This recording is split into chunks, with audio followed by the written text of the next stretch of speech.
Hi hello అందరికి నమస్తే, welcome to our channel. నా పేరు రవీందర్. ప్రకృతి విరుద్ధంగా మనం ఏదైనా వ్యవహరిస్తే కనుక ప్రకృతి మనను హెచ్చరిస్తుంది. ఆ హెచ్చరికని గమనించి ఇంకొకసారి ప్రకృతికి విరుద్ధంగా వ్యవహరించకుండా ఉండే విధంగా జాగ్రత్తలు తీసుకోవాలి. అలా జాగ్రత్తలు తీసుకోకపోతే ప్రకృతి విలయ తాండవం చేస్తుంది. సో ప్రపంచంలో అనేక చోట్ల ప్రకృతి ఈ రకంగా విలయ తాండవం చేసినటువంటి పరిస్థితులు మనం చూసాం. మన దేశంలోనే ఈ మధ్య కాలంలో జరిగినటువంటి కేరళలో వయనాడుకి సంబంధించినటువంటి ఘటన ఒక ఎగ్జాంపుల్గా మనం చూడొచ్చు. అక్కడ ప్రకృతి విలయతాండవం చేసినటువంటి పరిస్థితి, ఎంతటి నష్టం జరిగిందో కూడా మనం చూసాం. అక్కడ పచ్చటి చెట్లను నరికివేయడం, అక్కడ నిర్మాణాలు చేపట్టొద్దన్న కూడా నిర్మాణాలు చేపట్టడం, ఇదేదో అభివృద్ధి చేస్తూ ఉన్నాం, అభివృద్ధి చేసే క్రమంలో ప్రకృతికి వ్యతిరేకంగా చేయాల్సి వస్తుందని చెప్పి నిపుణులు హెచ్చరించినా కూడా పట్టించుకోకుండా ఆ రకంగా చేయడం వల్ల ఎంతటి భారీ మూల్యాన్ని చెల్లించాల్సినటువంటి పరిస్థితి వచ్చిందో కేరళ రాష్ట్రంలోని వయనాడులో జరిగినటువంటి సంఘటన ఒక ఎగ్జాంపుల్గా మనం చూడొచ్చు. సో అలాంటి ఘటనలు జరిగినప్పుడు భవిష్యత్తులో మళ్ళీ అలాంటి తప్పులు చేయకూడదు. సో ప్రస్తుతం ఆంధ్రప్రదేశ్లో కూడా అదే రకమైనటువంటి పరిస్థితులు అమరావతి రాజధాని ప్రాంతంలో మనం చూస్తూ ఉన్నాం. ఏదైతే దేవతల రాజధాని అంటున్నారో, ఏదైతే కళల రాజధాని అంటున్నారో, మరి ఇది దేవతల రాజధాని కాదు, కళల రాజధాని అంతకన్నా కాదు, ఇది కన్నీళ్ళ రాజధాని. ఇప్పుడు జరుగుతున్నటువంటి పరిణామాలను దృష్టిలో పెట్టుకొని ఇక్కడితో ఆపివేయకుంటే కనుక ఖచ్చితంగా కన్నీళ్ళ రాజధానిగా మారేటువంటి అవకాశం ఉంటుంది. దానికి ఉదాహరణలు ఇప్పుడు మనం అమరావతి ప్రాంతంలో ఈ వరద బీభత్సం సృష్టించినటువంటి పరిస్థితి మనం చూస్తూ ఉన్నాం. అమరావతి ప్రాంతం అస్తవ్యస్తంగా మారినటువంటి పరిస్థితి కూడా మనం చూడొచ్చు. పచ్చటి పొలాలు ఉన్నటువంటి ప్రాంతంలో రాజధాని నిర్మాణం కరెక్ట్ కాదని చెప్పి నిపుణులు అనేక మంది చెప్పారు. శ్రీకృష్ణ కమిటీ చెప్పింది, బోస్టన్ కమిటీ చెప్పింది, అనేక మంది మేధావులు కూడా ఇది కరెక్ట్ కాదు, అనువైన ప్రాంతాలు వేరే చోట ఉన్నాయి, ఎంత నెత్తి నోరు మొత్తుకున్నా కూడా వినకుండా వేల కోట్ల రూపాయలు ఖర్చు పెట్టి ఇక్కడే అమరావతిని నిర్మిస్తామని చెప్పి చంద్రబాబు నాయుడు మూర్ఖంగా వివరించినటువంటి పరిస్థితులు మనం చూసాం. 10 మంది తినాల్సినటువంటి అన్నం ఒక్కడే తింటే అది జీర్ణమవుతుందా? అవ్వదు. సో ఇక్కడ కూడా అదే పరిస్థితి. అభివృద్ధి అనేటువంటిది రాష్ట్రం మొత్తం కూడా విస్తరించాల్సినటువంటి అవసరం ఉంది. రాష్ట్ర ప్రజలందరూ కూడా మేలు జరగాల్సినటువంటి అవసరం ఉంది. వాళ్ళ స్వార్థం కోసం ఆంధ్రప్రదేశ్ రాష్ట్ర ప్రజల భవిష్యత్తును నాశనం చేసేటువంటి నిర్ణయాలే ఇవన్నీ కూడా. గ్రాఫిక్ డిజైన్స్ వేసి మీ పత్రికల్లో, మీ ఛానల్లో ప్రజలను నమ్మించేటువంటి ప్రయత్నం చేస్తే ప్రకృతి చూస్తూ ఊరుకోదు. జగన్మోహన్ రెడ్డి కూడా దీన్ని వ్యతిరేకిస్తూ 3 రాజధానులు ఏర్పాటు చేయాల్సినటువంటి అవసరం ఉంది. డెవలప్మెంట్ అనేది రాష్ట్రం మొత్తం కూడా విస్తరించాల్సినటువంటి అవసరం ఉంది. గత అనుభవాలను దృష్టిలో పెట్టుకొని 3 రాజధానుల నిర్మాణం చేపడదామని చెప్పి జగన్మోహన్ రెడ్డి చెప్తే జగన్మోహన్ రెడ్డి నిర్ణయాలు కరెక్ట్ కాదు, జగన్మోహన్ రెడ్డి విధ్వంస పాలన, జగన్మోహన్ రెడ్డి రాష్ట్రాన్ని నాశనం చేస్తున్నారని చెప్పి పెద్ద ఎత్తున ప్రచారం చేశారు. జగన్మోహన్ రెడ్డి చెప్పినట్టు విశాఖలో రాజధాని ఏర్పాటు చేస్తే ఇప్పటికే 70-80% డెవలప్మెంట్ అనేటువంటి ప్రాంతం విశాఖ. సో అన్నిటికీ అనుకూలమైనటువంటి ప్రాంతం విశాఖ.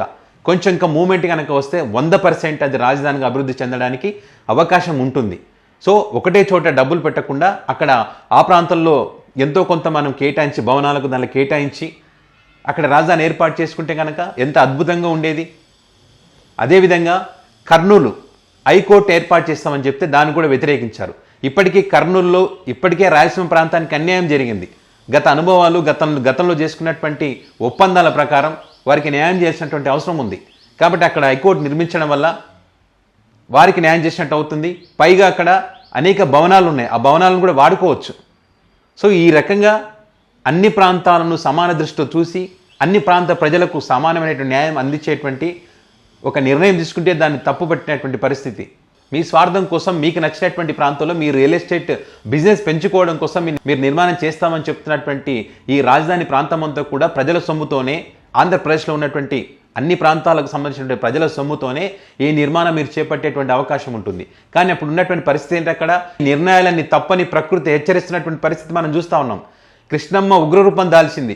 ఆ ఉగ్రరూపం దాల్చడంతో కొండవీటి వాగులకు నీరు ఎగదన్ని అమరావతి ప్రాంతం అంతా కూడా జలదిగ్బంధంలో ఉన్నటువంటి పరిస్థితి. హైకోర్టు కానీ, రాష్ట్ర సచివాలయం కానీ, ఐఏఎస్లు ఉండేటువంటి నివాస భవనాలు కానీ, ఎమ్మెల్యేలు ఉండేటువంటి భవనాలు కానీ, ఇతర అధికారులు ఉండేటువంటి భవనాలన్నీ కూడా మరి నీట మునిగినటువంటి పరిస్థితి మనం ఇప్పుడు ప్రస్తుతం చూస్తూ ఉన్నాం.